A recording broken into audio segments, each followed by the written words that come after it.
harus nanjak lagi nih. Kita akan berburu sarang madu. Lanjut. Apa sih, Kang? Hutan alami di daerah Daya Luhur Ganyas, Sumedang menjadi lokasi perburuan kami kali ini.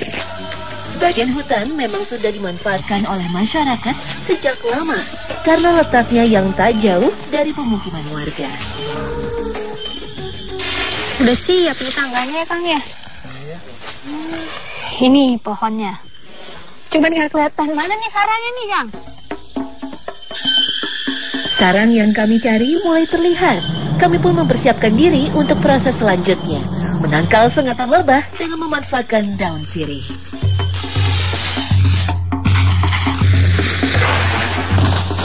Nah, ini yang paling terpenting kalau kita mau ngambil sarang lebah, sabuk kelapa. Ini buat nanti asap-asepinnya, ya, ya Kang. Ini buat ngusir lebahnya. Nah, saya harus pakai ini. Kalau orang sini dipercaya kalau misalnya mau ngambil sarang lebah, biar nggak digigit, pakai ini. Daun sirih. Ini daunnya gimana nih, Kang? Dibejak-bejak aja ya? Digosokin kena kulit. Diolesin deh. Ini baru pertama kali saya nyoba ngusir lebah atau biar nggak kena gigitan lebah, pakai daun sirih.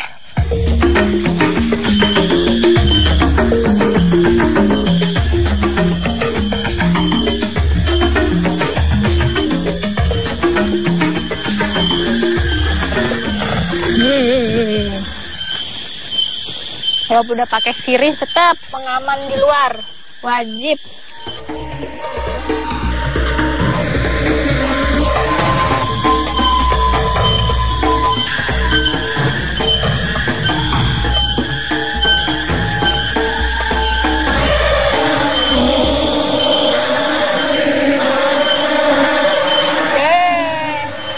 Lebahnya udah mulai terbang-terbang di telinga. Ini tinggi pohonnya sekitar 15 meter. Tapi biasanya Kangson itu bisa manjat sampai lebih dari 40 meter. Tidak mau bayang deh. Ini ekstrim banget pekerjaannya. Berburu sarang lebah biasanya dilakukan oleh 2 orang. Yang satu memanjat dan yang lainnya memastikan sarang madu aman ketika diturunkan. Musim di mana bunga belum berkembang adalah musim bagi lebah untuk bertelur. Sementara awal musim panas seperti ini, larva lebih banyak ditemukan, tetapi tidak dengan madunya.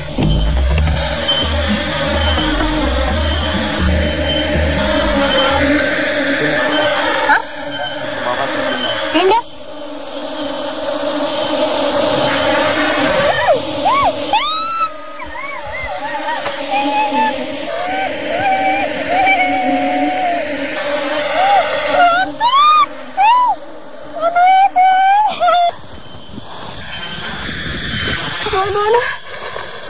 Oh my god, ya Tuhan.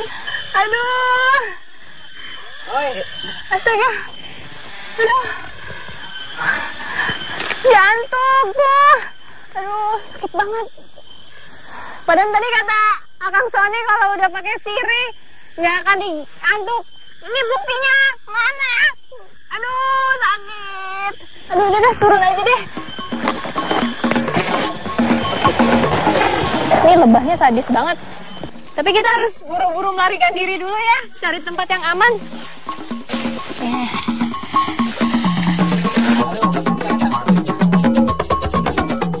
Maaf ya. Kang. Banyak kan ya? Mukanya. Itu sampai masih ada durinya loh di jidat loh. Itu tuh.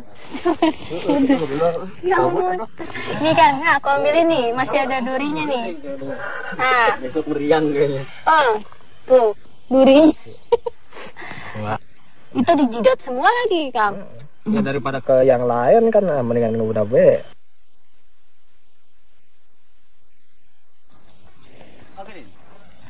Ini dia sarang lebah atau masyarakat sini bilang sarang odeng. Kita mau masak nih larvanya. Udah siap ibu-ibunya di pondokan. Yuk.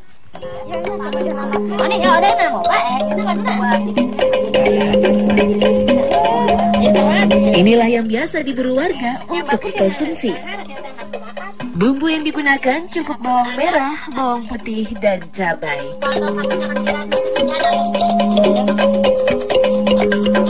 Oh, caranya gitu ya. Enak ini teh. Segala macam obat penyakit bisa sembuh. Ini cara yang gitu kalau misalnya mau misahkan dari sarangnya sama larvanya begini. Jadi dikukus. Kalau dikukus otomatis kan sarangnya itu kan terbuat dari lilin, itu akan luntur atau jadi meleleh. Sarang lebah dikukus terlebih dahulu untuk meminimalisir lilin saat larva dikonsumsi. Lilin lebah sebenarnya tidak beracun dan mudah untuk dicerna oleh tubuh. Namun rasanya mengganggu ketika dimakan, sehingga warga di sini terbiasa untuk menghilangkannya terlebih dahulu.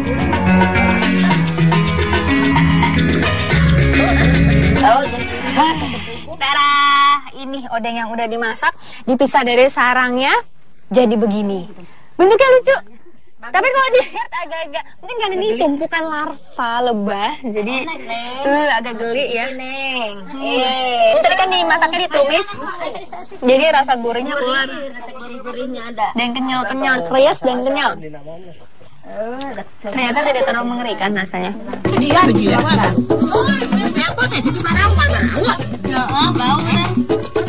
Api larnil atau larva lebah kaya akan kandungan protein dan mineral, serta memiliki kandungan asam amino yang sangat mirip dengan royal jelly yang sangat baik untuk kesehatan.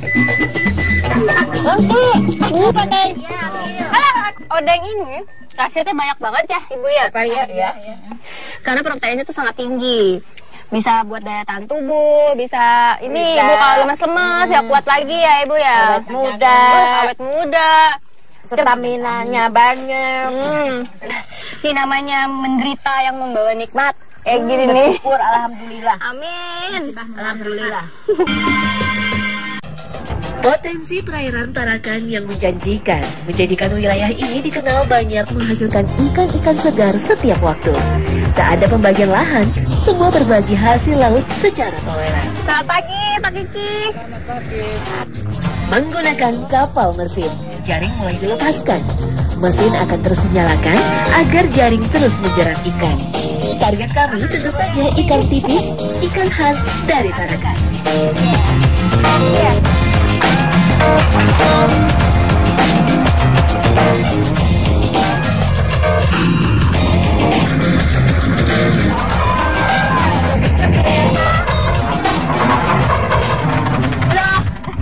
Ternyata dekat sekali dari kampung. Hanya berapa ratus meter saja. Di sini lokasinya banyak sekali nih Pak, ikan tipisnya. Tempatnya di sini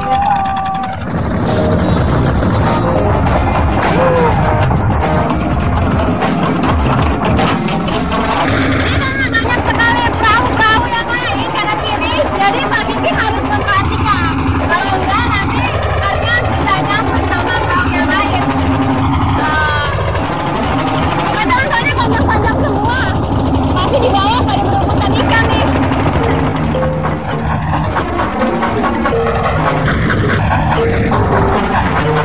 Paham.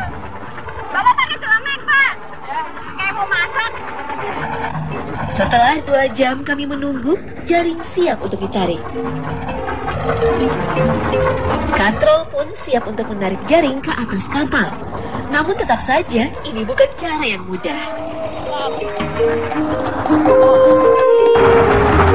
Nah, kita kasih naik dulu pemberatnya. Nomei bisa hidup di laut, air tawar, bahkan lepas pantai berlumpur sekalipun, dan bisa hidup hingga kedalaman 50 meter.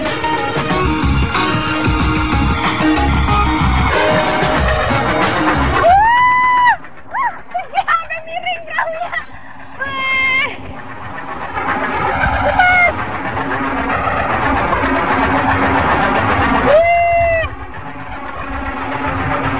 Banyak banget. Kecampur sama udang juga ternyata. Di sini banyak udang juga ya, Pak? Wah, pada nyangkut semua di sarung tangan. Ini ngeri banget nih, giginya tajam-tajam. Harta dan Neherius atau biasa disebut ikan nome. Tapi masyarakat di sini lebih kenalnya ikan tipis. Walaupun kalau kita perhatikan ikannya nggak tipis ya. Karena pengolahannya satu-satu cara yang enak untuk dimakan dengan cara ikannya dipotong, dibelah tipis, kemudian dijemur. Nah, kalau digoreng nggak enak ya Pak? Ikan nome sebenarnya lebih cocok dikategorikan sebagai ikan lembek dan berbadan licin mirip seperti cumi-cumi.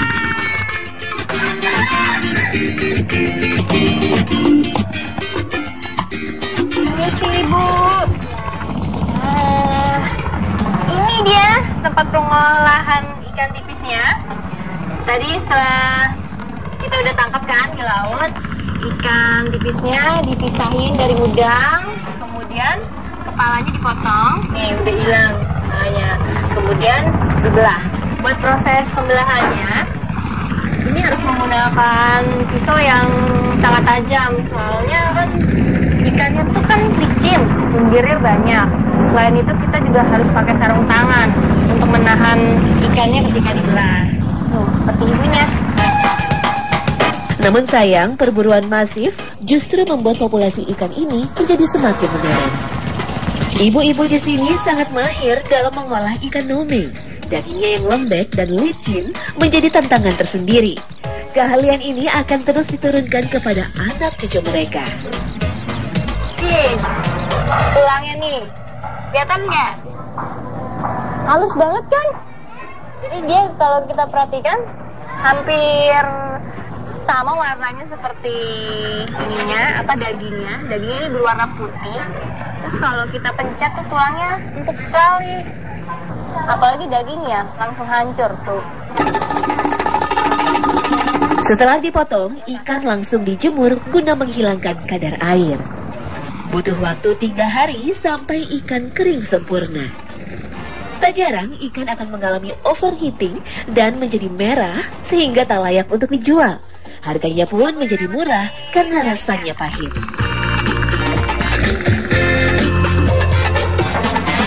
Cara ngejemur ikannya harus rapat-rapat seperti ini. Tuh, dan tidak boleh ditumpuk. Kalau ditumpuk hasilnya jadi jelek ya Bu. Karena dia memang harus benar-benar kering.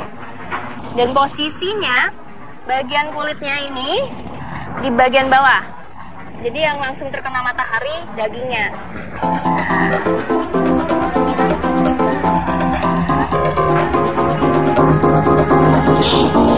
Nih, lihat dong, ini ikan-ikannya sudah kering semua. Sudah siap untuk diangkat ya Bu? Iya. Kayak ikan asin.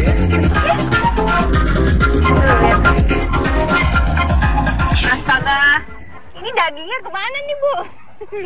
Tadi kan kalau kita potong-potong dagingnya tebal-tebal ya.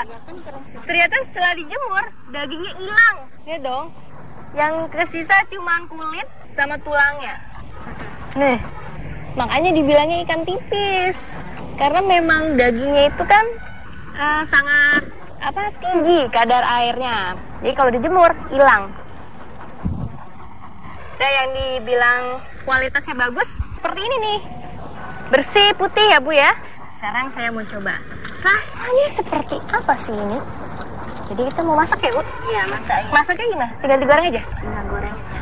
Oke, yuk kita ke tempat masaknya. Ikan nome memiliki nilai ekonomis tinggi justru setelah berubah menjadi ikan tipis. Ikan ditambahkan bumbu gurih, lalu digoreng dan siap dinikmati sebagai sajian khas Tarakan.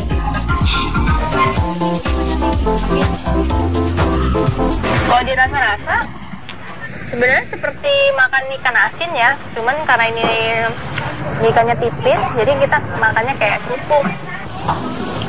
Wah, perlu dicoba nih kalau ke Tarakan, ikan tipis.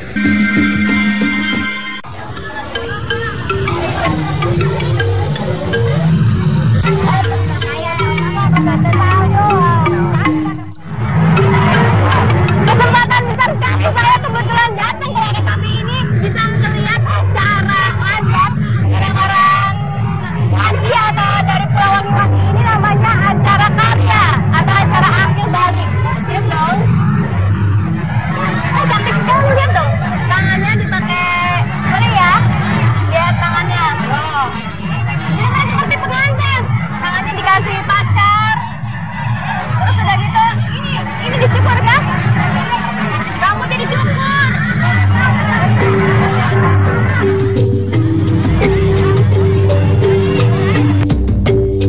Para sombo atau anak gadis yang siap menjadi dewasa akan diperlakukan bak ratu. Diarak keliling kampung menggunakan kasondaa atau tandu, lengkap dengan pakaian khas Buton beserta mahkota mewah di kepalanya.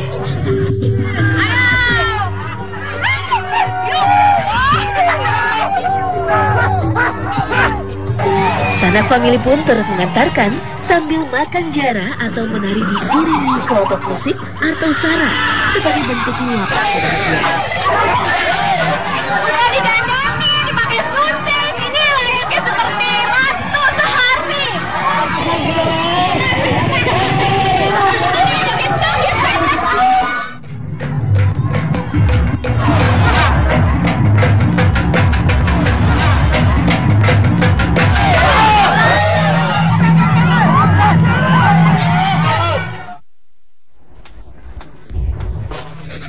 Karena saya mau pulang, nah ibu-ibu di sini mau bikin acara spesial untuk saya. Bener nggak ibu? Ya betul. Aduh, baik banget ya.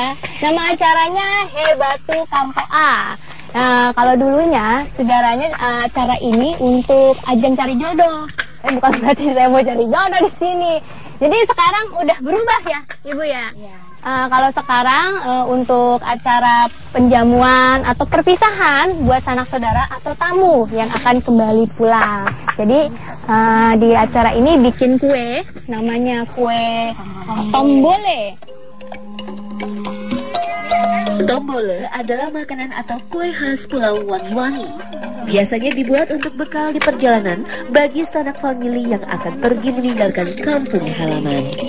Bahan utamanya singkong yang mudah dijumpai di dekat rumah.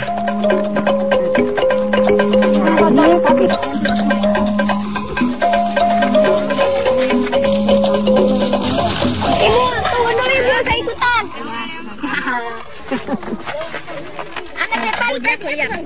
Kita di ini lagi proses pengepresan nih atau pengeringan singkongnya. Jadi harus lama-lama. Ibu, saya kasih duduk saja biar cepat, ya kan? Pas dari atas sambil lihat pemandangan.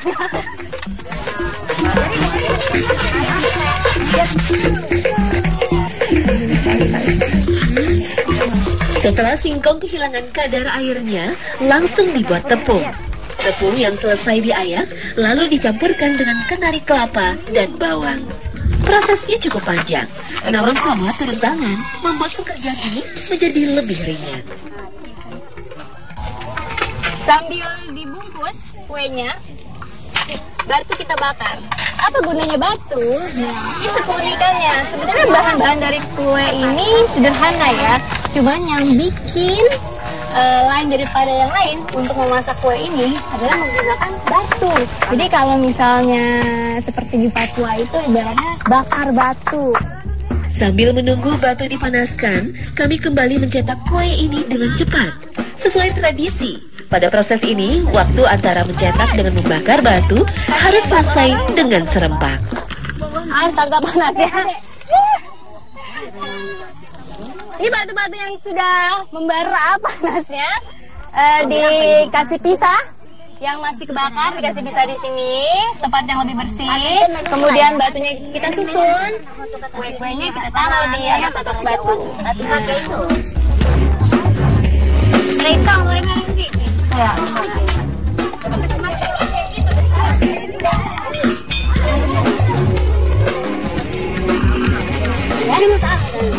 Ini jadi gosong semua karena mungkin kuenya langsung ditempel sama batu panas, jadinya banyak yang hitam-hitam begini. Tapi emang udah ciri khasnya gitu ya, kuenya memang begini tuh, jadi kebakar.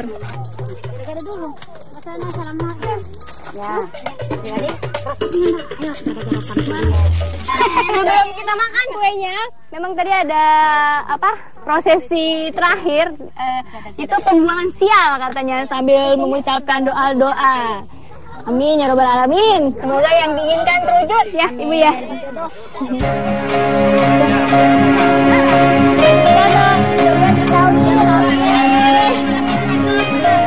Enak tapi ibu ya, tidak terlalu manis. Begini saya suka.